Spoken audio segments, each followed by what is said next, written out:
be in. No, I think everyone was kind of like, hey, look, you know, Golden Guardians versus BDS is basically going to decide who goes through in Group B. But with the pop-off coming through from the PCS and the VCS, Europe now finds themselves struggling in an age-old tradition, it feels like, for the 4th seed at Worlds. Absolutely. It wouldn't be Worlds if the 4th seed, EU seed struggled in play-ins, if I'm being honest with you. But we are seeing now DFM paying respect to the D in Gods and getting rid of the Darius, Orianna and the Rakan. The Taliyah and the Senna being banned away here by BDS. So Senna obviously was one of the picks we saw DFM take up in their previous series, but didn't really have the greatest of successes, but they are still respecting it. Yeah, I still think, though, you're kind of got the Maokai.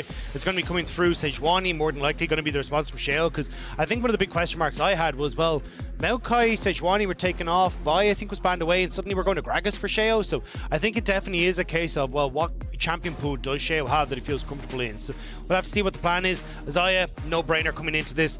Without the Rakan, though, I think you do just try and take a jungler here for Shale, and maybe this is the answer. Go towards the Lee Sin and say, hey, look, I have at least something I can do, but Lee Sin into the Maokai can be a bit of a difficult time. I was just about thinking about, look, if you're a jungler at this level of play, you have to play Lee Sin. It's just kind of part and parcel, but no, immediately goes tree for tree. We're looking at a forest in the jungle, and that's going to be the Ivern locked in. And I am curious to see then if Nuke wants to go towards one of these AD mid laners, because traditionally you see with Tristana, but Tristana quite heavily nerfed coming in towards this patch, and Nuke wasn't somebody who picked up the Jace, so might see a bit of a different story coming through from them. On the upside, though, DFM will respond with the Kai'Sa, which we kind of expect, and maybe the Rel to just come through here, try and keep that good engage set up there.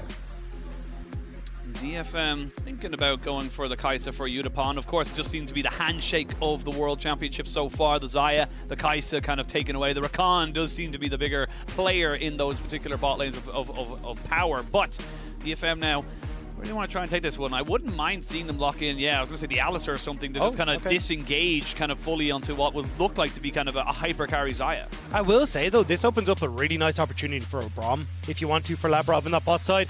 And it makes it very difficult to try and play into that matchup. You even are able to block a lot of the ultimate that's coming through from the Maokai, so that could be an opportunity for him to go towards that if you would like to, but we'll have to see exactly what the game plan is going to be. But yeah, I mean, I was going to say it removes things like the Rel, but there's the Braum immediately locked in. I think it's just a great answer to what DFM are going for. You got comms to the coaches now, do you? Just letting them know what's going on. I've watched a lot of this team. Yeah, you know what? That is very fair. You know exactly. You know the ins and outs of BDS, the highs and the lows, as we now see them kind of look towards where their next few bans will go. Honestly, with the first rotation coming out, I wouldn't be surprised to see mid lane bans coming out for BDS. Lock that one in and give your top laner that kind of priority on the 5th pick. Yeah, I like, though, that we're kind of looking here as, again, mid lane bans coming through. These big AoE combos going to be taken off the board. Orianna gone, Nico gone. I think Ahri might just be a good call straight up, because Arya has a fantastic performance whenever he gets his hands on that pick, so maybe take them off the board. And then for Nuke, you go towards the Syndra. It's something that he has had mixed results on, I will say, but certainly I think with the current meta and also the amount of champions that are banned, it kind of makes the most sense to go towards. Or you could even just fall back towards, well, I was going to say the Azir for themselves, because one of the things we did see is that because you get just more auto attack damage off from an Ivern with the magic damage he gives, the Azir kind of fits the same bill as things like the Jace and the Tristana that we're seeing as well. Honestly, I feel like DFM could just ban away the Syndra themselves, and that's something that we talked about a little bit in our kind of, prep coming up to this one. No, they're going for the Tristana themselves. Nuke kind of needs to step up. Nuke needs to kind of show that he's not just an Orianna one-trick almost, because it really does feel like he's kind of having an issue. But there's the Jace. Technically a flex. Could go to Adam, could go to Nuke, and honestly with BDS, that is a genuine thing that I could see happening. Yeah, I'm kind of surprised to see it, though. Like, I just want to double check, but I'm pretty sure he didn't play it at all in our season finals, if I remember correctly. Yeah, it was just the Tristana he played, and I don't think he played in summer either. So this is kind of the first time that we're really getting to see the Nuke Jace. Actually, sorry, I take it back. He played it 4 times in summer, had a 50% win rate on it. So at least not something that we saw too much coming in towards the end of our year, but this is definitely something, again, that plays into the hands of auto attack based champions that can proc the Ivern. You've got good setup now for the Braum as well, to have these multiple auto attackers that are there, and now it's just a question of what does Adam want to try and take into that top side to round this out. Well, the Aatrox looks like it could be something for Appaman. We'll see if I suppose. Yeah, locked in, so gonna go for the Aatrox, give himself a semi-decent laning phase. And I mean, look, BDS give themselves the counter pick. They know they can kind of pick anything into this. I don't expect to see the Garen, but look, it's Adam. It could be anything. Yeah, I think look, you're not going to be surprised to see Appaman going back towards the Aatrox, so I would imagine a Renekton pick, and then Adam goes, hey, look, I'm just going to fight you toe-to-toe, and you can play hyper-aggressive in that matchup. If you get an early lead, you start to snowball that out of control. And again, it kind of sets up for, hey, we have a crazy strong 3v3 top side. We're able to try and play through the setup that the Renekton brings. Jace can then follow up very effectively, and the Ivern with the shields and the CC is a beautiful portion to just add to that. But you do have to be careful. Like DFM, very strong when it comes to front-to-back team fights with the setup that they have, and I think that's where, when you're looking at Labrov, he's going to have his work cut out from him this one to make sure that he's blocking Maokai ultimates, getting the door in the way to make sure that if Alistar goes for a combo, he's blocking things like the Syndra ult or the follow-up CC from Syndra. That's the big thing. My eyes are squarely on Labrov in this particular game because, yes, there is going to be fantastic plays made across the map, but if BDS want to be able to mitigate everything that DFM throw at them, it's going to come off of Labrov and his kind of almost target selection of who he wants to try and protect. And I mean, they're very short range as well on the side of BDS. They are going to need him to be on point to try and stop a lot of this kind of, as you say, re-engage or disengaging kind of Scatter the Weaks or even Maokai ultimates. But teams are locked and loaded, BDS and DFM in the losers bracket. Remember, we have to remind you, it is a elimination match. You have to win this best of 3 to continue your Worlds 2023 run. And for BDS, they did not expect to be here this early. Definitely not.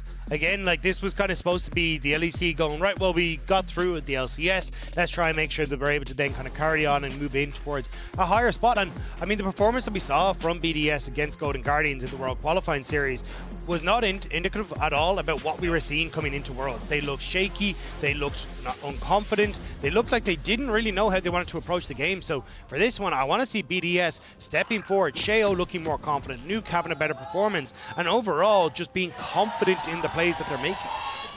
For DFM, the most dominant domestic team the LGL is probably ever going to see. And they need to try and step up. Because remember, they made it to the main stage last time. They were able to do what everyone thought was impossible. They don't want to go out the first, the first hurdles. They want to try and push for equaling their record of play here at the World's Championship. So right now, it is Crownie just kind of pushing in a bit more aggressively here with Labrov. But I mean, look, DFM very aware of what could be an early level 1. As you can see, Adam was around here. They are just going to push themselves right back into the safety of their own jungle. Yeah, just trying to see if they can get some Vision down. They will then back away. Vision responded to by the tree on the opposite side, as Steel will get Vision on towards the enemy camps. But I mean, chances are we're going to see Ivern starting on towards the spot side, top side, clear his camps, and then kind of do his regular full clear business. Sorry, it is bot side. Yeah, my brain today, man, is not with it. You've done a lot of casting the last and it's few early days. shifts as well. Yeah. Like we're in Dublin. Like you're up at like 5:30 to get on a bus for 6:30. 3:30 on Monday or whatever. Whatever. Monday morning. Oh yeah, because you did the World Qualifiers. Yeah. So it's been a few early starts, but yeah, Sheo, going to start bot side. He'll do it where he wanders up towards top. He'll smite red, come back down, and if he's good on Ivern, he'll do the trick that Kadra loves, which is he'll like hit blast cone, top over the wolves, and then Q the blue buff as he goes across to get the double proc very, very quickly. But we have to see exactly how he's going to play this one out. For DFM, it's been a roller coaster of a year really for this team. Udapon going from bot lane to top lane. Then they brought obviously Appleman back in from retirement. The man hadn't played for 2 years. Played Wild Rift, but wasn't playing League of Legends specifically. And then we can see Udapon back into the bot side. Nice little bit of damage there onto Labrov, but no Ignite committed, and you can see now that Udapon is feeling a little bit more comfortable for the moment. Yeah, I'm kind of surprised to see BDS give up this much control on the early stages. The thing is, though, yeah, there we go. Shale getting nicely done on the clear, but I think the only having access to the Q on Crownie means that you're not able to get as much push. And although a lot of people say that Alistar isn't really a champion level 1, when you're up against the melee matchup, it does become significantly easier to push up, get it pulverized as Labrov tries to clear the wave. So now that you're starting to hit level 3, this lane will become a little bit easier for Crownie and Labrov, where you get access to the shield, to stand beside me, trying to find these trades at Harpers, and Udapon is going to make things a little bit more difficult.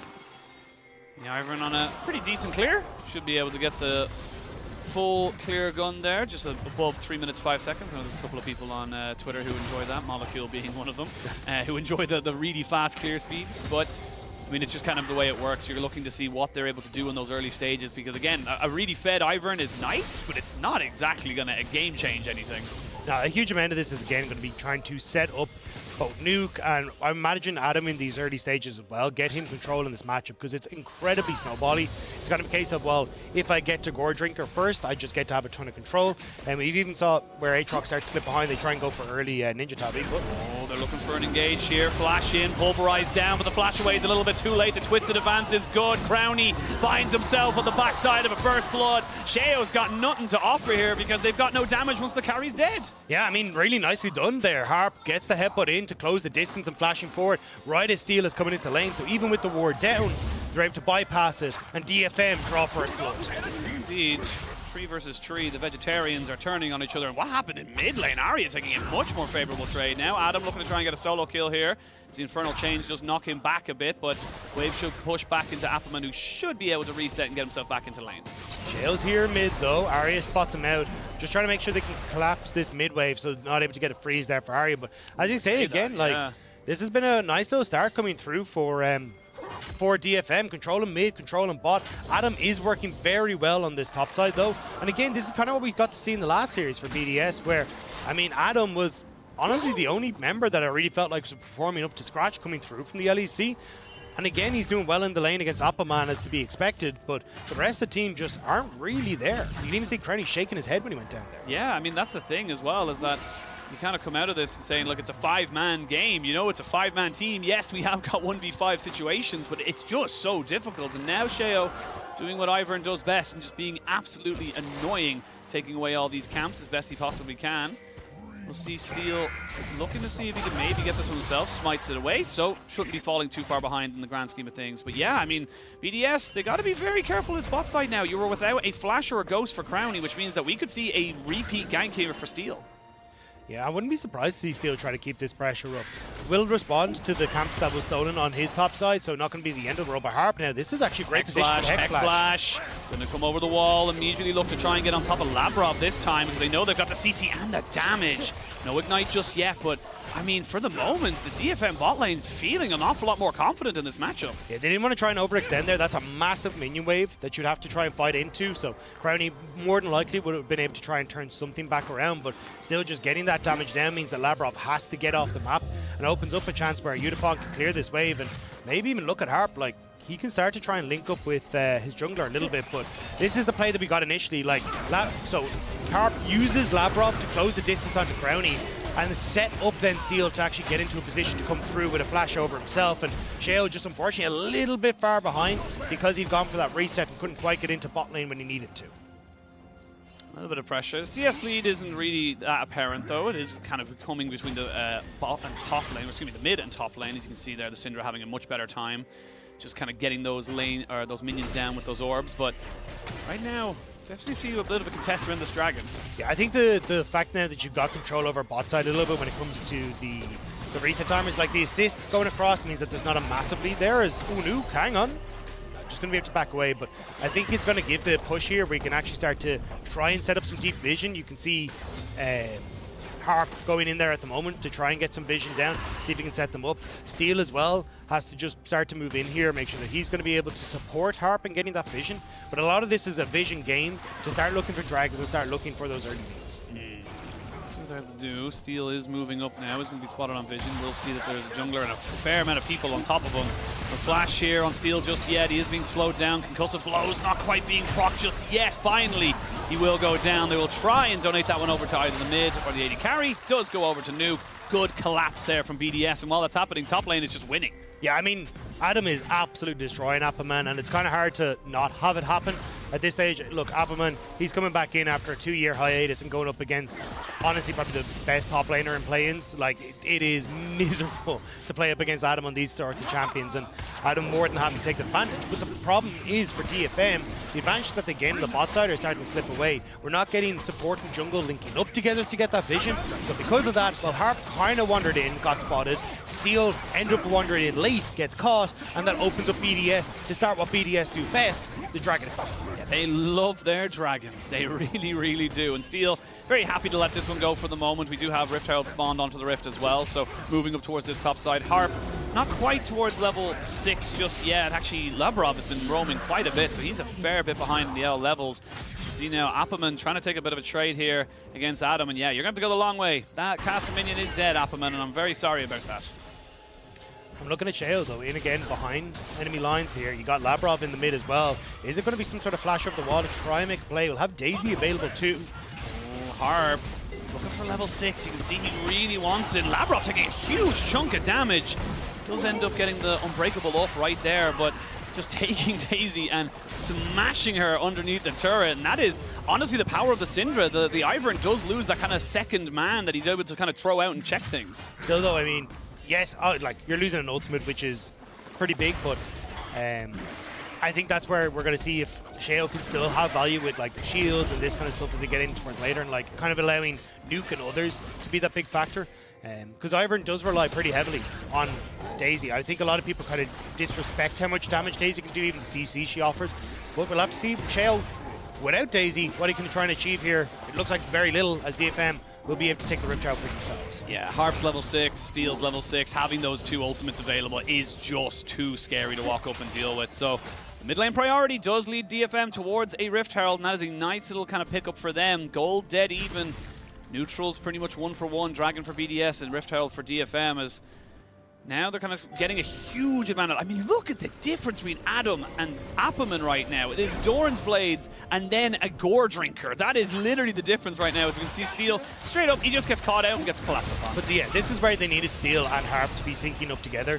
You had Harp, who'd already knew that he'd kind of had attempted to force Labrov out of lane. Labrov ended up pumping a bunch of pots into himself, but you needed those two to link up there to keep each other safe. But without that, well, BDS no control over mid. BDS having control over mid meant they could try and collapse. Now DFM are trying to respond to a potential invade here from Nuke. You can see Nuke is there, but not really having much in the way of follow-up potential there from Arya. Means he will just be able to escape. And we are seeing the kind of trade-off in vision as Adam continues to put down Demolish procs here onto the tower. Wants another plate if he can. Gonna have to respect a little bit of the damage coming out from Appaman if he keeps taking those Qs to the face. Yeah, the thing is though, you have Gore Drinker and the Empowered Q. You can see how much health he ends up getting back, so he's perfectly happy to just keep going for these Demolish procs. There's going to be a potential 4th tower plate going down in the next wave as well, so Appaman definitely starting to struggle. And that's now going to start being an issue as Adam gets stronger, starting to look towards like potential second Rift Herald fights. But DFM have the Rift Herald for themselves at the moment and trying to use it on this bottom side to see if they can get their AD carry ahead. Yeah, you got 3 minutes till plates go away, but I think Udapon going for the call, going to kind of stack up that gold as quick as he can. He wants to be accelerated ahead of this Xayah should they need it at the next fight, and that's just kind of happened right there. So we'll say though Crownie hasn't been falling too far behind, of course, with the magical footwear. Doesn't need to spend money on boots himself, so has got himself the Kraken Slayers. The Stormrazor does come in here from Udapon, so going not quite the lethality build that we saw earlier in the play-ins. No, going to be taking a bit more of a... I was going to say a crack, but I didn't mean to make a Kraken Slayer pun. But yeah, I think own your puns. Don't be a coward. Look, if I do, I will do worse ones than that straight up and own it. But Arya already finding Nuke here. Shale just going to keep him safe for the shields. But again, when it comes to the 2v2 here, with the tank menace that Steel is, you just got to be so careful in trying to set these up. Radiant Virtue already completed for him. BDS will be looking to try and gain control around this river. Minute 20 until that dragon spawns. You can see those shields kind of coming out fast and frequent here for Nuke. The poke is pretty decent from Arya, who hasn't been able to go back and finish off his item just yet. Yeah, I think BDS want to try and start up a fight though. Gore Drinker just completed for Adam. He'll be able to catch this wave and immediately go into it. So I imagine Nuke going to reset, finish off his first mythic, I'd imagine at this stage, no, just shy of it, and then TP back into lane so then he can actually clear out this wave and then they can look for it. So now Adam having control over top means that he won't lose plates on that top end. And I think Appaman might actually have to TP back into this or lose a potential turret. So it's a bit of a lose-lose for DFM, which is why we're seeing respond with, hey, we need to get this Rift Herald down. And again, I think Nuke probably should have TP'd in here, so then he's in a better position for this. Yeah, just keeps it for the moment. The Daisy goes down as we got the pets to play with each other, and that tower is going to go down regardless, and that's before the dragon spawns. That's huge for the side of BDS. And I mean, we'll get it in a minute or so, but I can't wait to see how far ahead Adam is right now. But I mean, if the last series against Team Wales is anything to go by, Adam being ahead doesn't necessarily mean a lot, to be perfectly honest, because he was doing so well. He was kind of the shining light for the side of BDS, but couldn't turn it into anything tangible. But this is where I want to see Adam going back to what he did best in LEC, which was, hey, I'm going to push top and start to lean in towards mid. It's also what we got to see a lot against Golden Guardians. I think when you're in this sort of position, you can do so. He's not even going to go back top here. I think he's just going to immediately walk down towards this dragon, have the TP to get back up towards top side. And with the fact he has a Caulfield's Warhammer basically matching the soul phage of Appleman, Appleman has to either reset, try and match a buy, or try and push in this top side so DFM will forego Dragon completely. So BDS kind of have DFM in this lose-lose scenario right now. Yeah, we really do. I mean, it's like, I think it's like almost coming up to about 1,400 gold or something like that was the advantage off of just the tower plates and tower alone. So now BDS, very much all 5 members utilizing this. DFM happy to let this one go for the moment, see what the next dragon is going to be. It's going to be a mountain, but a TP coming in here from Adam. He's even got a little bit of a shield there from the Ivern. And that's going to be Appleman, maybe a little bit too far forward. They're both going to ult. Dominus comes in as well as the Infernal Chains to try and knock back Adam. Doesn't quite get it, but I think Appleman should be able to flash over the wall unless Adam really wants to go for it. There's going to be the Blast Cone. Adam needed to be on the right side of that one. The dash over the wall means that Appleman gets out with his life. Still though, Adam taking full control will get some chip damage onto this top tower as well. He still has that demolish, and there's your lane economy snapshot. Oshin brought to you by Mastercard. Nearly 2,000 gold in favor of Adam. This is... Sorry, so Arya has 6, and that's all that matters. So I watch a lot of the Yard, and Slime has this thing where he keeps going, all right, man, and it's like, all I can hear is Appa Man every time I say this. All right, man. And he's not all right, man. No, he's not. He's not all right, man. It is a disaster for Appa Man in this top side. And I don't think it's going to get any better with the way BDS are playing right now. Adam is destroying him. And again, Rift out in 30 seconds time. He's going to be able to push out top side, rotate back in towards that. Nuke also started to get decent control over this mid when it comes to push as well. He still has that TP that we talked about earlier. So imagine fall back, TP to mid, 15 seconds, until Rift Herald's up. Well, let's just shove ourselves over that direction and get control immediately. And here's the big thing as well, is that you're still dealing with a, you know, kind of itemless or completed itemless Appleman right now. Really would love to have himself that first item before they go for this fight around the Rift Herald. And this is where BDS can start to take control of the game. 1,500 gold up is decent. 2 dragons is very good. But to get that and then to start taking over things like the second Herald to then break open mid lane or something like that, that's when this game starts to get a little bit dicier for DFM. BDS, they're happy to take it slow and steady. They're in a very strong point of power for the moment. Yeah, I still think, though, they're kind of missing windows of opportunity, right? Like, again, I think Nuke holding onto this TP doesn't really give you a huge amount of value when you could have actually just started up the Rift Herald. Wow. Now Adam's overextended. He's a little overextended. Look at the rest of the map as well. DFM trying to collapse on top of him. No flash. Remember, he used it last time and didn't get anything. The TP comes out straight away. You're going to see the little bit of a minion taxi coming out. Appleman pops his own ult as well, but TP was burned, and that's going to be BDS saying, look, we're going to defend our top and take the Rift. But they can still be contested here by DFM. Adam now has no ultimate, which is a bit of a downer if you're going to be a Renekton. And as well, you can see control over mid. Arya just immediately getting that damage onto Crowny to try and keep him at bay. So DFM, they can contest this. They are going to look to do it because Crowny's not putting in the DPS just yet. They will have vision of this. Harp going to look to try and maybe engage on top of this one here. They're going to get a nice little bit of vision. 3-man knock-up as well is huge, but Labrov puts himself between everybody and the creeping CC. They're going to be able to take down Harp. Crowny has to go straight away into the feathers flying, and they're going to take down the Unipon Kaisa as well. Good kite back there from BDS. They get the Rift Herald, they get the fight, and they get control. That was so close to being perfect for DFM, but Unipon and Arya were nowhere to be seen. Labrov with a great shield as well to stop the follow-up on the Maokai. You get it here, Harp. I love these kind of taxi services he's doing. Headbutt Adam to then flash forward to get the lockup, but Labrov manages to block the majority of the Maokai ultimate from coming through onto Nuke. Unipon is just in a bounce house scenario. He's forced to try and reposition, but goes down anyway. And it's Steel who's trying to take on Crowny. So you can see DFM, they didn't really take position in River. They're playing through this small choke, which is perfect for people like Crowny and Nuke. Now you can see the gold difference over time, powered by AWS, just kind of drastically dropping there in favor of the red team, which of course is BDS, and they are going to have themselves a much stronger time of it. I mean, now they can look to go topside. Infernal Chains downs by Appleman. Oh, no. Yeah, I mean, he doesn't have flash right now. Will have his ultimate to try and fear away Daisy. Okay. A nice little fancy feat keeps him alive. And honestly, that's all he can do. I will say, yeah, for a lot of top laners, what will end up happening when they get into the position is like, all right, I'm going down 0-2, 0-3. Adam is starting to take over. But, I mean, the smallest of silver linings, at least, is that Appleman has been keeping himself safe, making sure that, look, Tower's gone down, has only just completed the Gore Drinker, which tells you about how far behind he is. Yeah. And it is still going to be an issue, but at least he's not giving over, like, more kills and more time for Adam to actually create pressure on this side. That's it. He's not helping BDS dig the hole. Yeah. He's just kind of saying, oh, man, come on, don't be doing that to me. But, I mean, with the Gore Drinker, he does a fair bit of damage now, so this Aatrox is starting to get back into a point of parity. It will change once Adam goes for a reset. Yeah, it's just a case of Adam used his full combo in the wave there, so it's still going to be a case of Appleman very far behind. Yeah, but of course we can look at our featured matchup presented by Mercedes-Benz, Udapon versus Crownie. So far, Crownie's had a pretty quiet time of it up until that first team fight around that Rift Herald, and has been doing decently to keep himself in tow. Udapon definitely someone who can change the game, though. The Kai'Sa being able to shotgun herself right onto the backside, always something you have to be careful of. Still, though, look where Harp is. Hex Flash into the lane could be huge here. Crownie needs to be fast on the trigger finger. Just going to back away. Everyone stands behind Labrom. See if what they can do with this one here now. A Dragon Mountain Soul point to come in here for BDS. And I mean, honestly, with the Maokai ultimate down, I don't really see a way you can contest this as a side of DFM. I mean, sorry, Labrom was great. Yeah.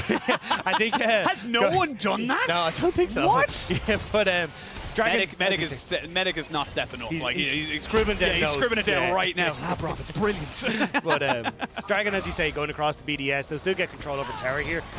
Question mark over Arya. Does he want to try and go for a play over the wall? But he sees he's spotted. Great ward there for BDS to spot any sort of play towards the mid lane, which means that Adam going to rotate back up top end to collect this wave as well. And we've got a bit of time now because the Dragon's going to go down. It's not really going to lead to anything else. I imagine DFM are going to continue to kind of keep ping-ponging the waves. But this is a big series for BDS because I think the shock that was felt from them losing to Team Wales was just kind of resonated throughout. Like, the confidence that you lose from that series cannot be understated, and it really does feel like this is a series where they need to fight back to prove to everybody around them that it's like, look, we are still here. Yes, we did lose to Team Wales, but we were talking a little earlier. They're kind of an anomaly. We're not quite sure what Team Wales are, but BDS, they need to regroup. They need to get themselves back into the picture, and this series right now is going the way they want it to go. It definitely does still feel like it's a slower pace for BDS. Like, this isn't kind of the confidence that I'd expect to see from them. It feels like it's maybe judging on like 60% of the confidence that you'd expect from them in a regular game, where it's like, okay, they are still playing for Dragons, they are still kind of playing towards what we expect from BDS, but I do think there are like windows of opportunity where it's like, oh, we could actually, you know, push the envelope a little bit. We can try and play a little bit more aggressive, like as we said earlier, like get Nuke into mid lane so we can test for Rift Herald. They don't end up doing that, and then they end up in a position where they're kind of fumbling over themselves to catch up on side lanes when Adam was being caught in. Now, I think again they're setting up well here. It's like Adam on bot side, he can push in. Nuke going to be able to create pressure on side lane, so they're able to get mid. And like, this is kind of classic BDS, where it's like, cool, we will slowly but surely, you know, whittle you back, get you controlled in on your side of the map so we can play for Dragon. But I think the early to mid game, I'm still seeing windows where other teams could have potentially punished them. DFM just kind of playing a bit passively right now. And again, I wouldn't say that the LGL has been known for their Titan killers over the years. They've definitely kind of improved over the years of the seasons as such, but this could be an opportunity for them to really put down their marker. Like, we always remember, you know, the Albus Nox Nunas from the TCL, the CB Laws Kaboom Esports, maybe even Loud, we don't know yet as we come into this one. They need to try and find something. If you passively sit here, you can see it, the 1-3-1 is just so powerful. They're losing on all sides because they don't really have an idea of where to send people. Yeah, and it's very hard to try and find the play that you need, because like Sheo has so much control when it comes to, hey, I can throw it in a bush, spot out if you're in it, and have all the information that I need. I can keep Crownie at bay here as well, because, well, Crownie as a Xayah, very safe. He's got a Braum in his back pocket as well, plus the shields that Sheo can offer. So to try and engage on this three-man unit mid is actually quite difficult. So as long as you can push mid like we're seeing with BDS, set up the vision on that top side once more, it just gives this slow control to BDS where they eat you, push you back further and further, and it becomes harder to keep control over the map. It's a 5,000 gold lead. I will say a hell of a lot of that is centered into this Renekton right now. Not really doing a lot, but the thing is for Appleman is that he needs to try and find himself on the backside. If they can get Crownie to use his ultimate before anything big really kind of comes out of it, like the Unleash Power, like the Maokai ultimate, that's when you're able to kind of capitalize on Crownie. That's when you're able to try and do something positive with your team. But for the moment, everyone's happy to keep farming. Everyone's happy to wait for this dragon, which is spawning in 2 minutes. And honestly, I think BDS aren't even going to try and contest the Baron. Normally, some teams, I mean, at least in the LPL, they would be very much lucky to try and contest this Baron for the moment. But for now, BDS are sitting pretty. Soul Point, your 5,000 gold up. Adam on a flank. Not going to pull the trigger just yet. He has got a Spear of Shojin for the moment. So, yes, he can do damage, but if he gets caught, he will go down. Yeah, I still think, though, BDS, they're not exactly the type of team to, like, shotgun a Baron and just go, right, we're just going to take it, see what we can do.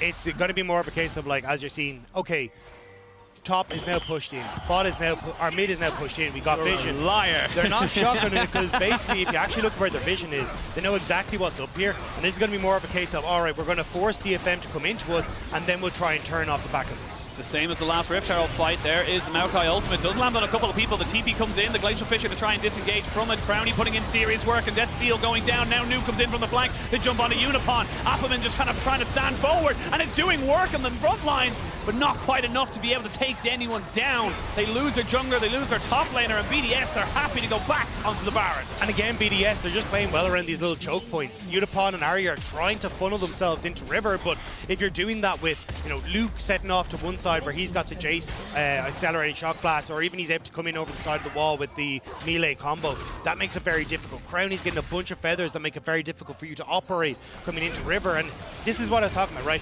BDS will start this up, but they will turn and try and burn you down. So yes, you've got Unipon has managed to make his way into River, but with Steel going down, you've got to try and back away to safety in towards this choke point. Arya now, with a ton of feathers in this area, isn't actually able to play forward. Unipon has been forced out as well, and it just makes it very hard for you to actually play out these wide spread out fights for DFM where you're not getting caught by Nuke and Crownie damage. And they have to fight again. They have to look for this. I mean, like, a Mountain Soul is so massive with something like an Ivern trumped onto your team. It's just, but I mean, it doesn't look like they're going to go for anything. They're willingly letting this one go, and you can see the team fight damage powered by AWS. I mean, Crownie was untouched, just constantly putting in feathers, constantly putting down auto attacks.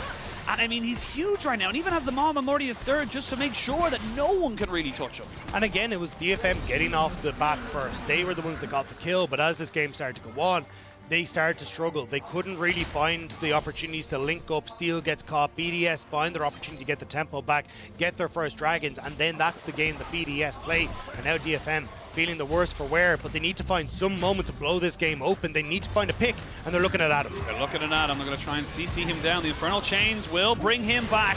Can they kill him off? All 5 members right on top of him. The Gore Drinker and the ult give him a fair bit of healing, but not enough to stop him. But your base, DFM, yes, you got rid of the Crocodile. Adam has died. He's not the one you need to be worried about. This is a huge wave. They still have 280 carries effectively. They could look to end the game. You need to be careful though. Still 4 versus 5. No ultimates really available here for DFM, and BDS got it all. Appleman looking to try and caps on top of them here. Looking to see if he can go for it, but he's a bit isolated. No one's really helping him out. Appleman goes down because the rest of his team couldn't move forward. Unipon has only half his HP. Flash forward from Labrov to get down a little bit of a marker. Nothing else more. Harp has to use his ultimate. Almost goes down as well. They are trying to just continue to escort. No one can move on to Crownie. Crownie can just keep auto-attacking. No, he can ignore the Maokai and look to end the game. BDS took it slow. They took it steady. They were the tortoise. But are they going to be maybe taking a little bit too much? TP coming back in from Adam. Now you can see Labrov with the Unbreakable, keeping him alive. Harp goes down. Crownie still fearless in the fight. Takes down his opposite marker as Unipon goes. And the triple kill from Nuke means that BDS will go 1-0 up in the series. Shaky start for BDS, but when it got to 7 to 8 minutes, they were like, right, we know how to play this one out, lads. Stack the dragons, make sure we're able to play out through our lanes.